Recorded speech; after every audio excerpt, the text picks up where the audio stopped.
Researchers, engineers, and scientists are in a race to save coastal communities like Miami from sea level rise, intensifying hurricanes, and pollution.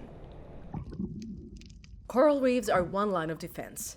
They can absorb 97% of all offshore wave energy, and they're in trouble.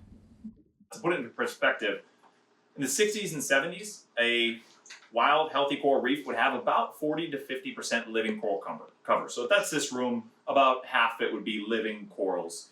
We're at about 5% now. So just a fraction of what used to be. For more than 10 years, the University of Miami has been trying to reverse that trend, growing endangered species of coral in nurseries for replanting into reefs. As part of the Aspen Institute climate program, we were able to talk to the experts.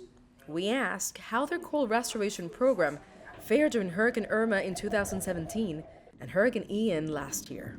Yeah, we've had a number of setbacks where Hurricane Irma was obviously devastating.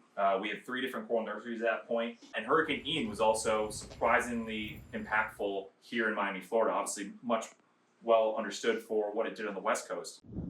Now they're trying a new idea, sinking interlocking concrete structures into the waters of Miami, hoping to form 2 hybrid reefs.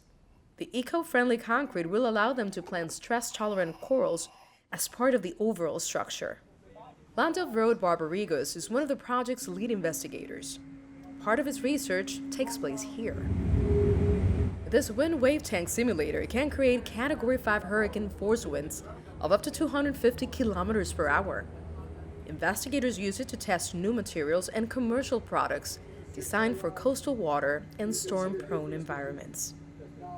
New construction materials and stronger building codes are another line of defense against the forces of nature. But for this engineer, the biggest challenge is outside the lab. How to transfer all that knowledge to the communities in need. We have studies, engineering facilities like this have been doing studies that show the designs that should be employed. And then again, of course, our codes are an important tool, how we behave, how these structures behave. Now, I think that we need to rethink where we build, how we build. And again, like for new designs, I think it's easy because we know how to do it. But what happens with the existing infrastructure or the old buildings, how we retrofit, how we adapt those without losing that affordability is an interesting question. A question that many residents in coastal zones have not been able to answer. Government resources are largely allocated to mitigating risks related to sea level rise and storm surge in new construction. But it's up to individual homeowners to make sure that their existing properties can withstand the threat of climate change. Nitza, Soledad, Perez, CGTN, Miami.